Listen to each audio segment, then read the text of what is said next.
Is this the part where? Okay, we are in. Welcome to Careers with Miss V. We made it. I'm sorry to everyone watching this. It took me a little bit of time, but here we are. It is nearly the end of the week. I'm going to put it down to hot sun from Dubai, a little bit heat stroke, and of course, making a few errors. So my apologies to anybody who jumped into the Zoom room and we weren't there. I want to welcome everyone to this incredible conversation, probably one of my favorites this year, and I've had some really great ones.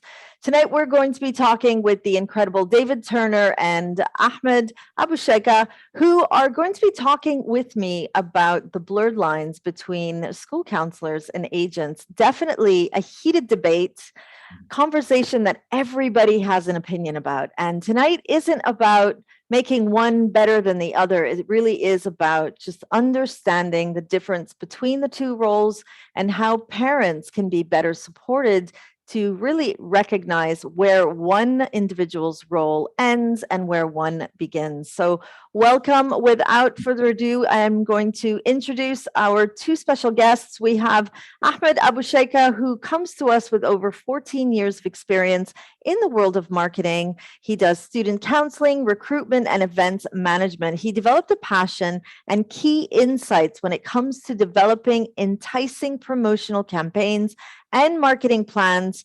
As one who is entrepreneurial himself, having assisted with major projects and events, he finds himself very skilled at creating campaigns and planning events that appeal to individuals who think big, and that is in capital. Ahmed is in recruiting, marketing, technology, and business development to ensure that he's always abreast with the latest in entrepreneurial ventures. Ahmed is a proven leader, well-versed in marketing and events management, recruitment, and of course, student counseling. What a mouthful. Welcome, Ahmed. It's so great to have you with me today. Thank you very much, Maria. Super excited to have you here. That's an excellent introduction. And David Turner, an entrepreneur of 15 years and with an educational career spanning more than 2 decades. David hopes to bring clarity and insight into the topic of our discussion. There can be no doubt that the role of agents is one that can be very contentious in school communities. Schools, parents, or student communities will sometimes need to pay for products and services which only outside parties can provide. However, it will be imperative that the providers balance their services with serving communities beyond generating revenue. Welcome, David. It's great to have you with me here as well. Thank you, Maria. It's incredible to be here. I appreciate the opportunity. I'm so excited to get this conversation started. So anyone who's not met me before, my name is Maria Viteratos, otherwise known to students as Miss V. My role is to help create a better connection between the world of work and the world of academia. Very often, I find myself trying to help parents unlearn and then relearn new initiatives and strategies to ensure that their children are given quality guidance and ready for their future careers. So I'm so excited. I think we're just going to jump right in and have this conversation. Ahmed, I'm going to start with you. You have such a wealth of experience. You've done recruitment, higher ed college preparation. You face challenges, but you've also been an agent through this process, an entrepreneur yourself. I think I'd like to start with you clarifying what it means to be an agent, because it almost sounds like a Mission Impossible type of role. So what that is, let's bring it into context first, and then maybe you could tell us some of the things that you've learned on the journey. Yeah, of course. Thank you very much once again for this opportunity. It's been actually different since I started working as an agent 15 years ago, and pre-COVID, what I would call now, and post-COVID as well. So there are some different things has been changed in the market and the kind of area of counseling and guiding students. So Basically, what I would say, agent is part of the support system that is in place for students to go to their dream college or university after the high school. You can look at it as the travel agent who facilitate and accelerate the process of buying a ticket and putting you on a flight and your final destination. So this is where the agent comes in the equation. We try to support schools either through the counselors, if there is a counselor, which is the case in many schools, or students directly with their parents to give them the information that we have been trained by the partner universities, especially when it comes to international universities, like students who are going to study abroad. Because if we talk about local universities, it might be easier for students to find the information to visit, to have open day invitation by universities. But when it comes to the first time travel for a student, it does really help to get some advice, some tips from people who have been there, in these countries and these destinations, who have some useful contacts, not necessarily sometimes about the university itself, but it could be about the destination, the city, the transportation, the visa, safety.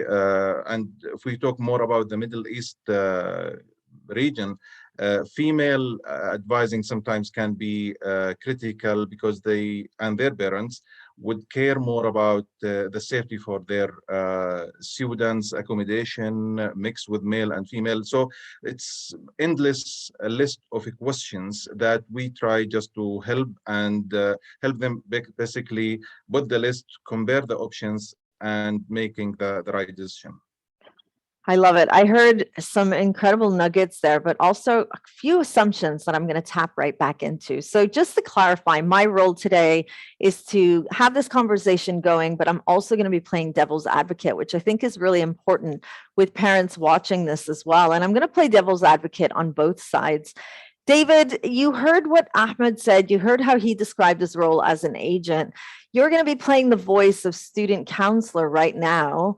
How do you describe the role of a student counselor? Of course, you can't speak for all schools. You're really just speaking from your perspective and the role that you have been playing in this role, but also bringing into account what you've learned from the two sides of the fence as well. So how do you define your role as a student counselor? Wow. How much time do I have? I would start, honestly, Maria, with the notion that, we are working with a number, we're different. If I was back home in California, it would be a much easier bandwidth, because I would know that many of my students would be staying either in the state or going somewhere more likely than the US. The role of a counselor here is numerous. So if I were to generalize, I would say my number one priority is to make sure that my cohort and my community have access to good information, because I've got a number of students who will be applying to universities across the world. And it is nigh on impossible to understand every nuance of every university. And that's even further crippled by the fact that certain degree programs have additional requirements. So again, I think if I were to capture the broader strokes of the role, I love to talk about the internal dialogue. I think it's really important for counselors in particular to work with young students at first, just to try to get them to think about, what's out there, what's possible, how can we help them populate their universe with future possibilities. That to me is probably the most incredible part of the job. And what that means, Maria, is it means sitting down with a young person, and a lot of times I start my sessions the same way. What's got you excited today? And I can start having those conversations. We hope, time giving, that we can start those discussions in, say, grade 9 at least, and carry on those discussions with grade 10, concurrently making sure that we're doing everything we can to feed that internal dialogue. What are important yardsticks? Is it more important? Ahmed's brought up an extremely important topic, and that is people's safety. Do you feel safer studying here? Do you feel safer studying in the US, the UK, North America, Europe? So, there's so many different conversations that can go on with a college counselor. But getting back to my point, helping a young person really help to propagate that internal dialogue. Again, what's important to him or her, what kind of future ambitions they have, what role does university play in helping a young person achieve those outcomes?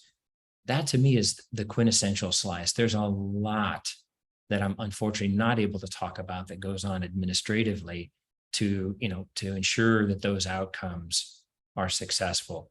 But again, for the purpose of tonight's conversation, I would hope that any good college counselor would be somebody that can help a student create an internal dialogue and also help them develop that critical thinking and critical, buy-in, working the research that they have to do to find out what they want out of life, to find out what kind of future direction they'd like for a career, and then find what university or universities can help them align with those expectations and aspirations.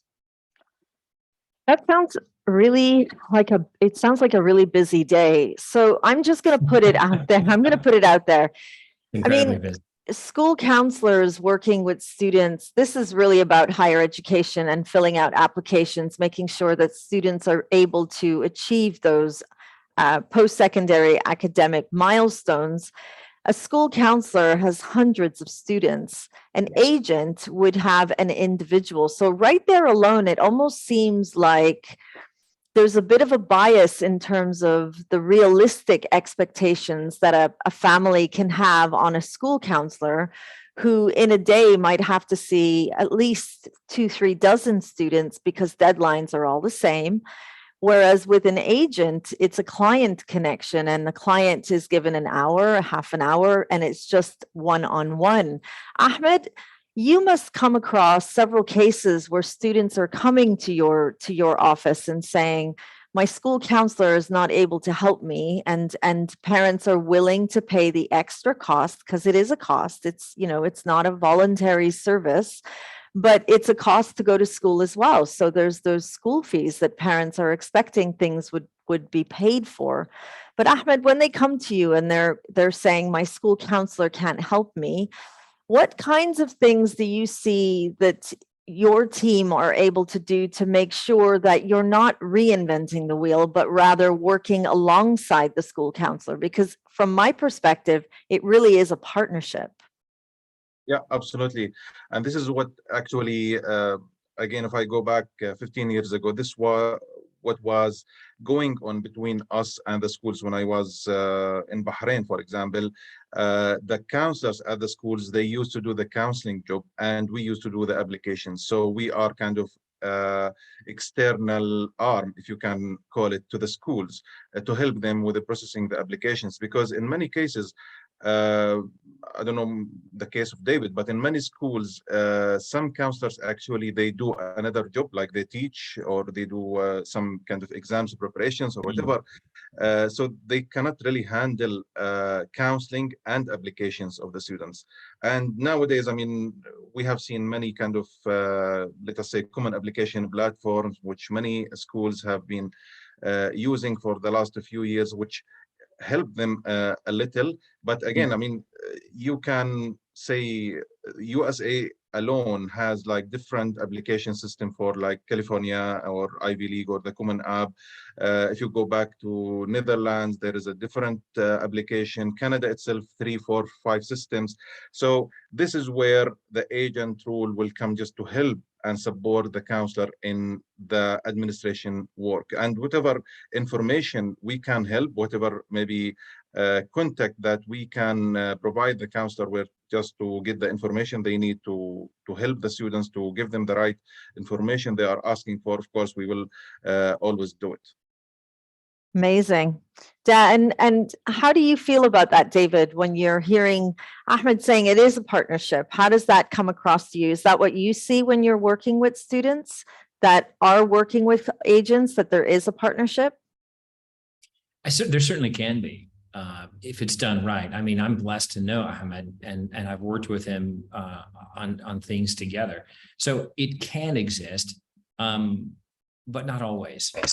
A partnership, one of the things that I've heard Ahmed say that I would concur with is, there needs to be some kind of collaboration, a give and a take, right? It can be sometimes parasitic to have outside agents come into a college counselor's sphere of influence or a community and approach it at a very economically driven vantage point, and that can be gutting. But I've had agents that I know that I've worked with, because sometimes parents prefer that, and we get that. Can it be busy? Yes, it can. I hope at some time we can maybe extend this conversation to also look at maybe how parents can figure out whether it's a good idea to work with one agent or it's important to stay with the college counselor. But to your point, Maria, it can work. And when it does, it can work well. But all too often, agents sometimes can be very single-minded and driven by economics. Not always, but it can happen. Quite a debate. So everyone watching this right now, I want to welcome Dan Atkins, who made it. Thank you so much, Dan. I really appreciate. Again, it's all me, technical difficulties as always. Dan Atkins has worked for 20 years in the IT industry, performing work for companies including IBM, Dell, Clorox, Philips, Visa, Hershey's, and Coca-Cola. As a process improvement expert and project manager, Dan implemented a number of major process and system upgrades and served as a CIO and CEO. After retiring from the IT industry, Dan joined the Academy and has taught at both undergraduate and postgraduate level in business and IT. In his 13 years in education, Dan has served for 6 years as academic director of an international branch campus of a top 400 Australian university, and is currently the group CEO of Transnational Academic Group, which operates international branch campuses of top 200 universities in the Middle East and Africa. Welcome, Dan. It's so great to have you with us today. Thanks, Maria, and sorry I was late. I apologize for that, Dan. Dan, we're going to throw you right in the middle. We just started having this conversation. Ahmed introduced us to the role of an agent. David introduced us to the role of a counselor in a school environment. We were talking a little bit about the types of partnerships and how they do tend to have to work on their own at certain points. The debate has begun. You're coming to us wearing the hat of a higher education perspective. What do you see when you're working with school counselors, and how is it different to when you're working with agents?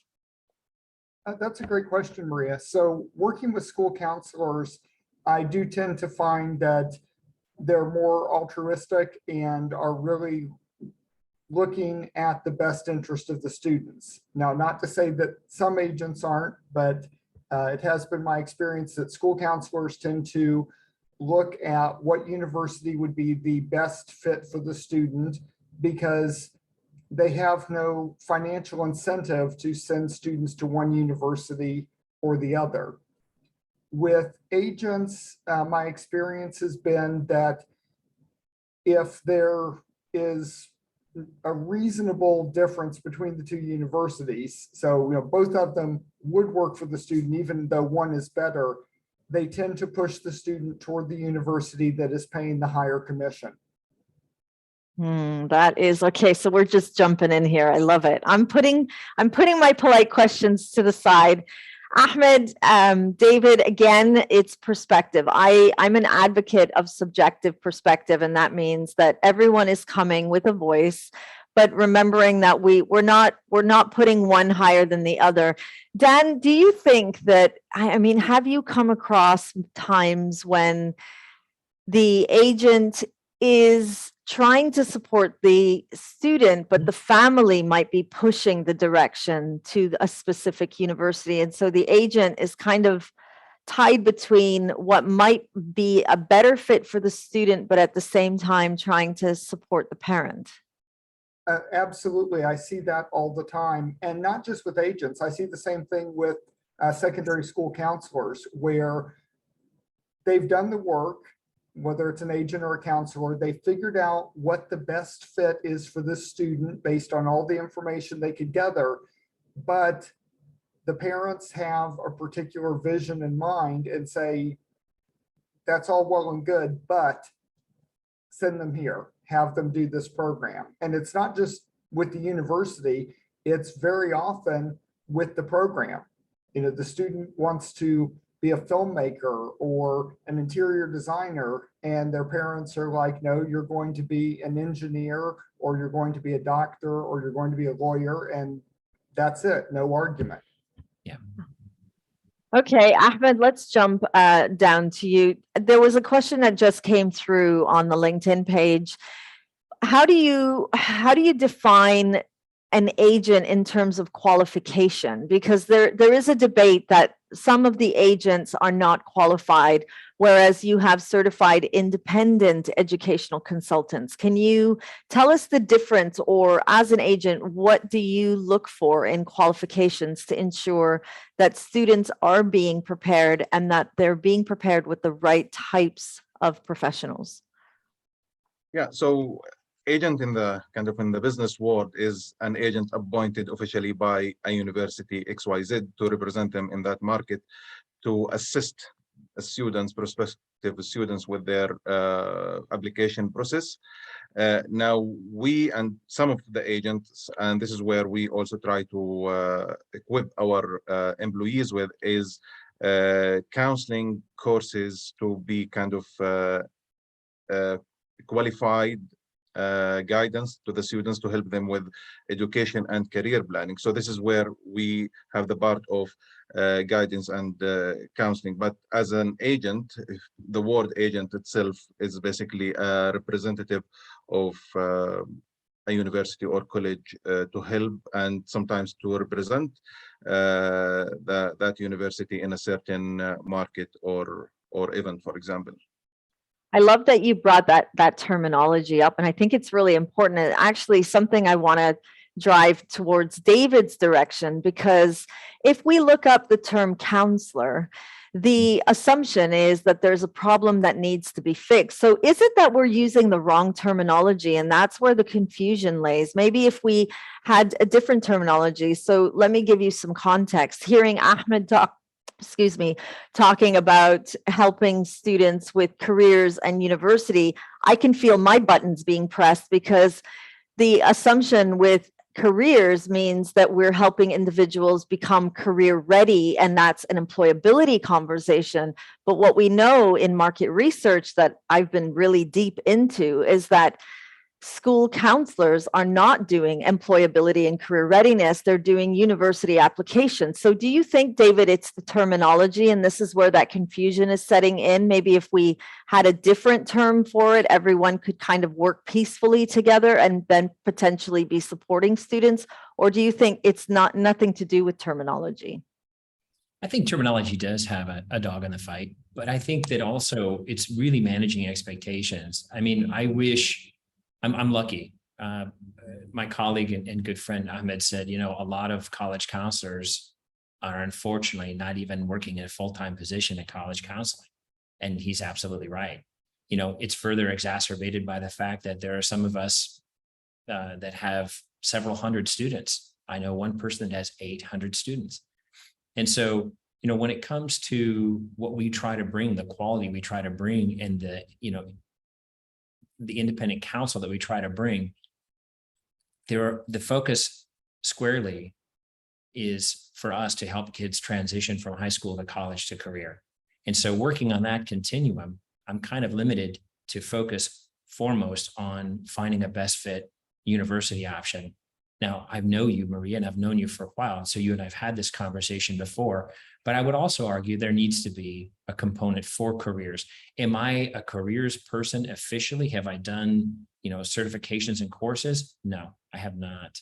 But I don't do exactly what someone like yourself could do for a child. So that could be a separate discussion on looking at, you know, finding different agents to outsource those kinds of specialities. My number one remit is to focus from high school to college. However, I feel from my experience that you can't really talk about, it's not about filling out an application squarely. And to Dan's point, there needs to be a best fit consideration. I honestly can't talk to a kid about what college they want to go to until I figure out what role that college has in him or for he or she to achieve their future aspirations. So I do bring careers in, maybe not like you do. I wish I had your level of expertise. You're amazing. But again, I don't do it with that certain title. Now, my title does say college and career counseling. And so, again, that could be a speaking point for a parent. I would welcome any parent. And I think they should. You should be going in and talking to your college counselor to try to have a better understanding of his job remit or her job remit, where they see the boundaries being. That to me is good due diligence for any parent. Whether we want to look more exclusively at titles or labels, that could be a potential, but certainly it would be important for parents to engage college counselors to kind of get a better for everybody to better manage expectations. And I think you're right. It is about expectations. And the thing about qualifications, especially in this part of the world. So Dan, feel free to jump in because you're seeing it from a level where we're trying to get students to the destination and then hoping that by the time they get to higher education, that your team can pick up and make sure, because there is a responsibility on higher education to ensure that students are ready for work and career ready. But looking at it from your angle, my concern is that there's this expectation of qualification, and I'm using these air quotes because we live in such a diverse part of the world with over 200 nationalities living under one wonderful sun, in the UAE. There's this expectation of qualification, but who decides which qualification is the right qualification? Because we're not in a regulated industry. Career counseling is not a regulated profession in this part of the world yet. However, in saying that, counselors and agents are judging each other based on this, I'm better qualified than you. So how do we decide which qualification is the right qualification? And what are the assumptions made when a counselor might not have that qualification? And that's a big question and probably can be trickled into future conversations. But let's start with Ahmed. So here you are, helping students in a private organization, helping students to either work together with the school counselor, that's the high hope, or you have to work with them in isolation. How do you decide what the right qualifications are? What is the measure of success in terms of qualification? You mean for the students? No, for the agents.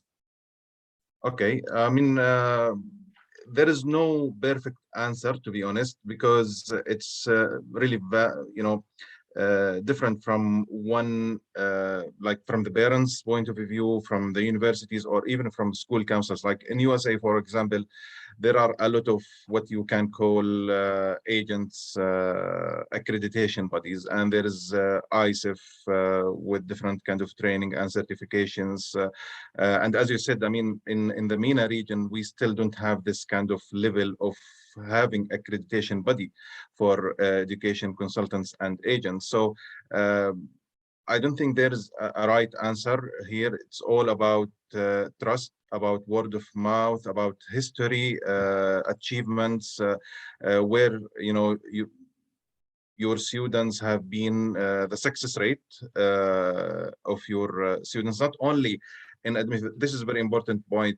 It's not only how many students we place or we help to get admitted into universities, but it's about the success rate of graduating from their universities and achieving their career dreams. Because one of the main reasons why we have set up Univar is because the dropout rate at the MENA region is almost 35%.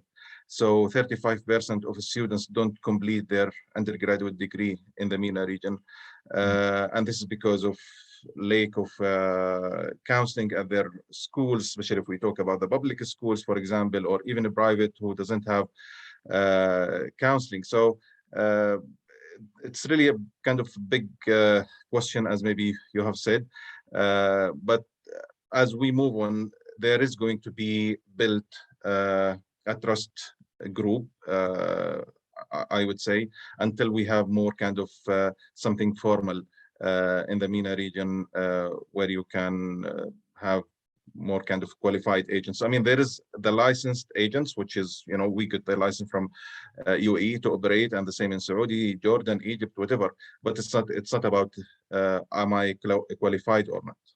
I love that. And it's important to say that because we throw this around. It's almost an ego boost. David, talk to us through the eyes of a school counselor. What is the trending qualification that counselors, because they do, it's curriculum based, but then it's also, who's doing it best. So as a school counselor, how do you know when you're properly qualified? What are the levels and what are the standards? That's a tough one because, I look at it as I've seen a lot of our colleagues, because we're both heavy on LinkedIn. So I'm seeing a number of different people getting individual qualifications, and I'm really respectful of that. The qualifications I've seen some coming from the States. I've seen some coming from Europe. To Ahmed's point and to your point, I think, what needs to happen is the trust and the level of professionalism and your ability to, I would argue that any one of us, despite the fact I've been doing this as long as I have, I certainly learned quite a lot from my fellow counselors and support networks. Do I feel after, at this level that I need to continue doing that professionally? In that I might. In fact, if there was something out there that had me really excited, I might look more into it. But to answer your question more directly, Maria, if you're looking for specific qualifications, there are a number. There are a number for individual, you could look at something which emphasizes and specializes in career guidance. You can look at social emotional. I hope that schools understand that it would be a better idea to have a separate social emotional and a separate college counselor, because again, that kind of double stacks the need for qualifications and skill sets. But to answer your question directly, I think most of our colleagues, when I look at the kinds of qualifications I've seen them getting, they're just super excited about it. Something that they've learned or something that they've seen that says, wow, that really creates a certain gravity and a certain pull for me. And then they'll go out and pursue that kind of career certificate. So there's a lot of stuff, frankly speaking, quite a lot that I've seen that I couldn't really pick out one or two things, because again, there's so many. And again, they're coming from maybe Europe and the United States and different areas of the world too. So for most of our colleagues, to answer directly, if there's something that they see or something that they feel they need for as a part of their own professional development, given the fact that there is a pretty high turnover rate here in the region for college counselors, especially for new counselors who are coming in that mightn't have, the experience to engage with U.S. universities or British or UK universities. As Ahmed has said, we're dealing with, universities globally. So, where do qualifications start and stop when you start to look at all the various tethers that we have for our time? It's a tough one. It is a tough one, but I think it's so important because wearing the hat of a parent, I'm trying to justify who is going to be the right person for my child. So I think it's an important one because I also see in the industry, and also when I was in the executive coaching industry, that's another one that's not regulated. And people are pushing. It's like lifting weights. Oh, I've got more letters behind my name. But at the end of the day, how am I better serving my client? So Dan, in higher education, in your careers hub, you see students coming in that have had help with either school counselors or private consultants and agents, and you also are in it and seeing how students are adapting to it. Which qualification, if any, really stands out for someone in higher education looking at the kind of products that are coming, or the consequences of all these counselors helping with students coming into university? Is there one that stands out, or would you say that we have to stop throwing qualifications around and really start putting what Ahmed was saying is reputation, trust, and of course what David was saying in terms of, it's professional development? I think that's a great question. And in now almost 15 years in higher education, I haven't seen any one qualification from agents or counselors that has stood out. But I think I can best answer that question by looking back to my experience in IT. We had in the IT field paper tigers. They went out and they got a certification or a qualification, but they couldn't code their way out of a paper bag or manage a project to save their life, even though they had the qualification.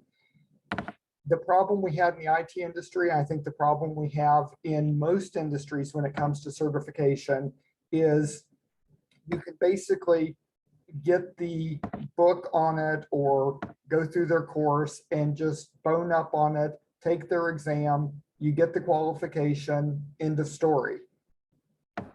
We really need career guidance, university guidance, being a university agent to step up to being the level of a recognized profession like engineering, where you go through an agreed upon curriculum, you have to pass an exam, you have to show a certain amount of practical experience, and then on an ongoing basis, you have to show continuing education and statistical analysis looking at your results. So, as I believe Ahmed said, 35% of students drop out. Well, so as a university counselor, maybe it's said that, consistently 60% or more of the students you place in university complete the degree in which you got them started. And that kind of measurement to make sure that people are actually accomplishing the end goal. Because I feel like right now, we are reliant just on individual reputation, but unfortunately, it's also hard to objectively analyze that. People can get testimonials put up pretty easily. You can even go out and buy testimonials. So it's hard to truly judge a reputation. And as a parent, it would be very frightening to me to say, I'm going to spend potentially a lot of money with a private career counselor and trust that they're going to put my child on the right path for their career. How do I know who to make that investment with when I'm investing the most precious thing I have, my child? I love that.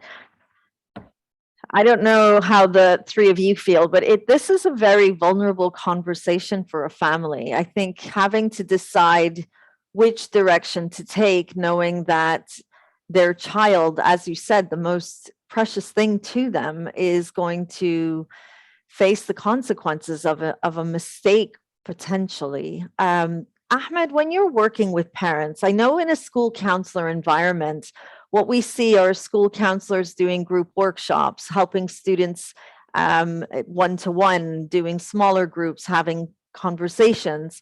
But when you're working with a student in your capacity, you're not really seeing the context of the entire institution. You're not in front of the constraints that they'll have or the requirements that need to be met. How do you ensure that parent demands, because they must have demands, they're paying for a service and they're expecting that their child will get what they're paying for? How do you ensure that the promises that are made to parents are realistic and can be met? So take us through. So if I was a parent and I'm like, I've got David, who's my child's school counselor. David says that my child really shouldn't be aiming for 1, 2, 3, that it just seems a better alignment if they went with 4, 5, 6. But I've seen Ahmed, I'm going to ask him, because maybe if I pay for the service, my child can get into 1, 2, 3. How do you respond to parents who come to you? Have you ever had this happen? Yeah, of course. I mean, we have been through this many times. I mean, of course, every kind of parent would love for their kids to go to the best institutions in the world. But what we usually start with is to manage their expectations, the financial part and also the academic part and even the destination part of the whole process. Because Some parents would love to go to Ivy League university, but their budget is like 20K, which they cannot afford. And some, they would like their kid to be a doctor because they are doctors, and his GPA at the school is like 85, and that cannot get him or her into a medical school. So it will start, I mean, sometimes it can be easy process because the parents are kind of have the right knowledge and understanding of their abilities and their child ability, but sometimes it's hard to convince parents. And we ended up in many cases, parents just went away and they would try another kind of, let us say, agent or education consultant. They think if they pay him more, he will get them into Oxford or Cambridge, for example. And this is especially sometimes happens with, I would say, rich people who have kids with low GPA, who think money can buy education, which is not true, I hope.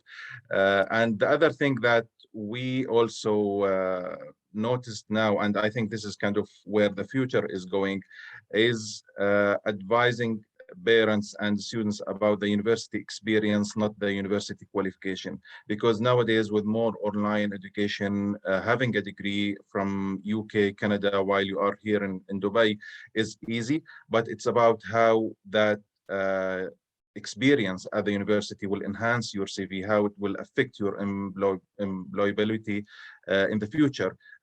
So this is where parents need to understand Cambridge cannot be the right university for every single student. You know, a university ranked maybe 120 in the UK can be best because that is more an applied college that will fit for that engineer student, or another one for medical students. So it's really about how parents are have been, you know, thinking about their future of their kids. But yeah, we have been here in many cases, and we try just first with managing their expectations.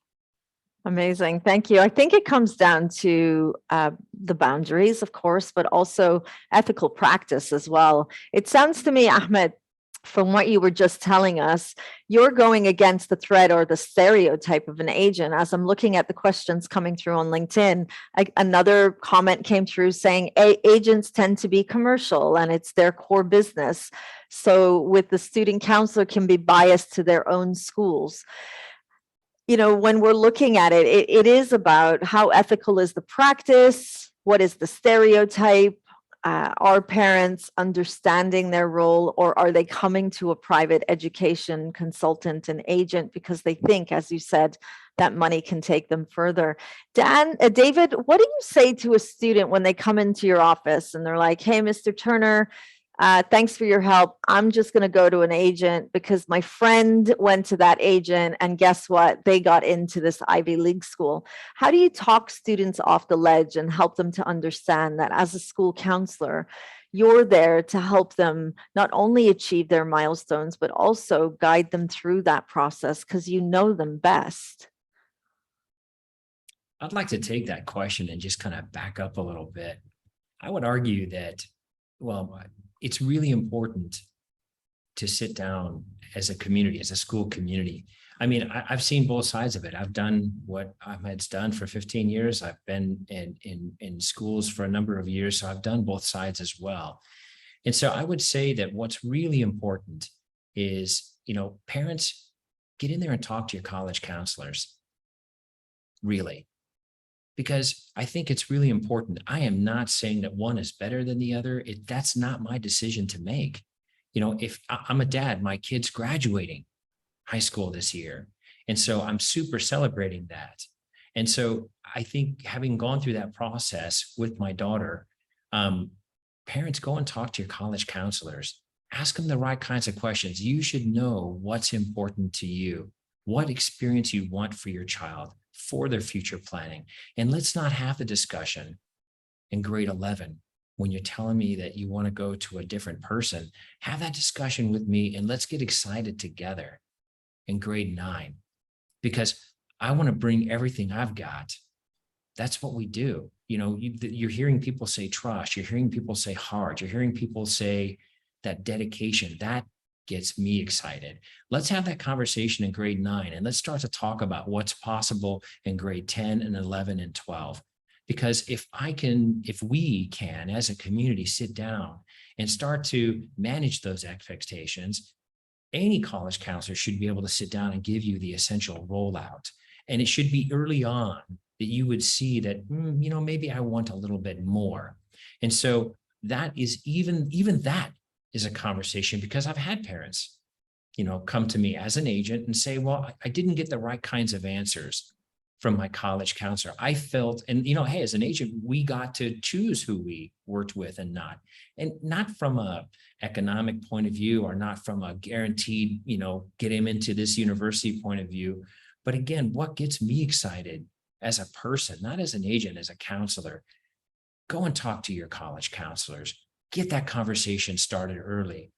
And again, I love school tours, because you'll get to see the beautiful atrium, you'll get to see the really wonderful design labs. And then you go in and you talk to a college counselor, he or she has so many hours that they're responsible for teaching, and it's not even a full-time job.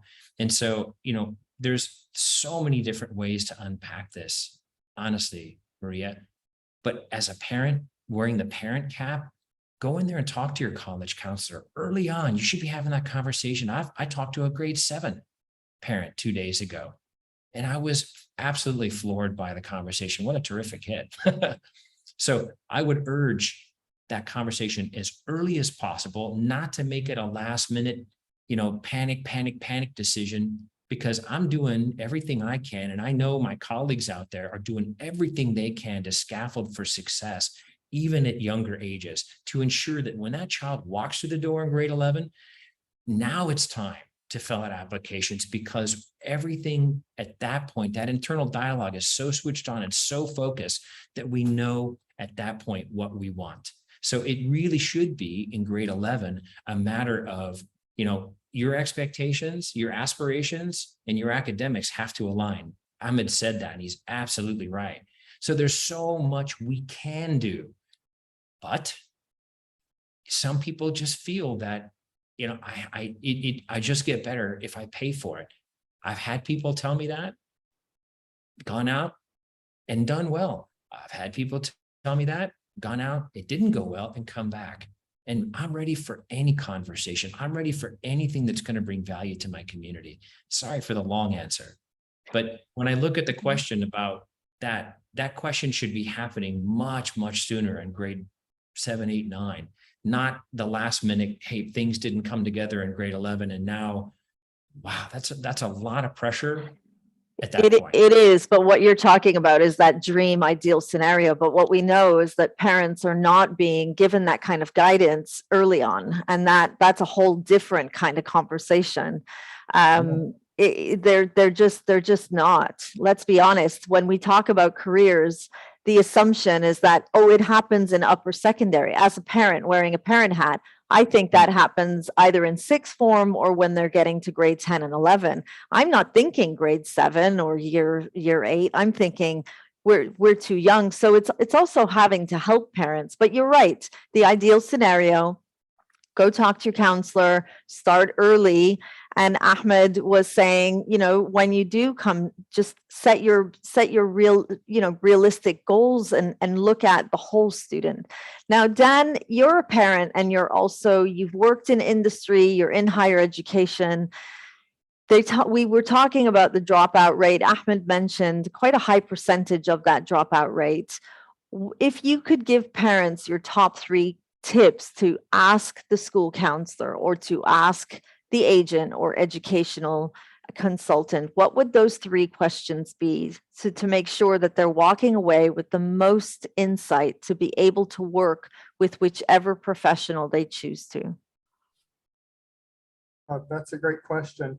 So if they want to get the best outcome for their child, one of the best questions that they can ask is, when you're talking with my child and I'm not there, or you're giving them psychometric tests and I'm not there, what is it that they truly want to do?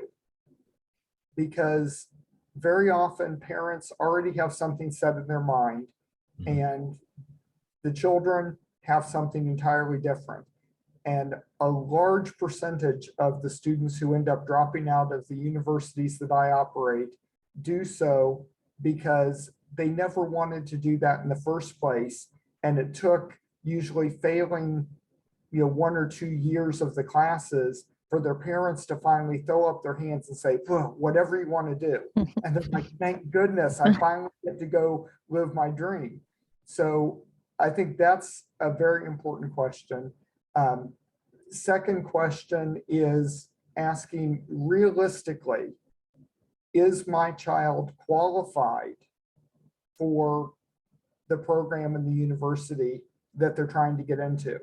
Because, as has been mentioned, some parents fixate on the Ivy League or certain rankings or alma maters, things like this, and it may be completely unsuited. And as David rightly said, you've got to make sure that your academics and your aspirations are lined up. And it's important for parents to ask that. And then I think the third question that they should ask is, from your experience and having talked with my child, are they prepared? Not just academically, but are they prepared in terms of maturity, in terms of discipline, in terms of study skills, and all of those soft skills that they're going to need to be successful in university? Because when I look at the dropout rates at the universities I operate, these are the 3 areas that come up over and over again. What a conversation. We could go on forever. It feels a little tenser than it did when we first started, which I can completely appreciate. We're all very passionate about helping young people. And I think that is the one commonality, that regardless of what role you play, whether you're working in an institution or working for an educational consultancy, the aim is to empower that young person to achieve a milestone, a dream, a wish that they want to be achieving. How we go about doing that in the ideal world, just like David, you were saying, is start really young. If you're a parent watching this, David was right on target. We need to have these conversations when they're younger. It's a calmer conversation, wouldn't you say, David? It's probably even a lighter, much more fun conversation to have. It's a conversation where we've got the time for the improvement. Again, aspirations, just looking at one component of aspirations, we map test quite a lot. So I'm able to tell somebody in grade 7 and grade 8, when a parent comes in and says to me that my child wants to be a doctor, I can already show that person that the current trajectory does not align with that career expectation or university expectation. So yeah, the earlier you do it, the better potential outcomes you can create as well.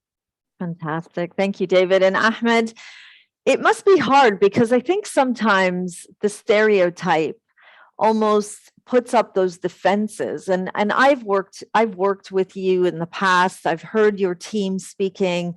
I've always been incredibly impressed with the quality of information that your team are bringing to the table. It must be challenging when the expectation is that you work for an organization and it really is supposed to be, or the idea is that it's about commercial. The comments of some agents are looking at pushing universities because there's commissions to be made.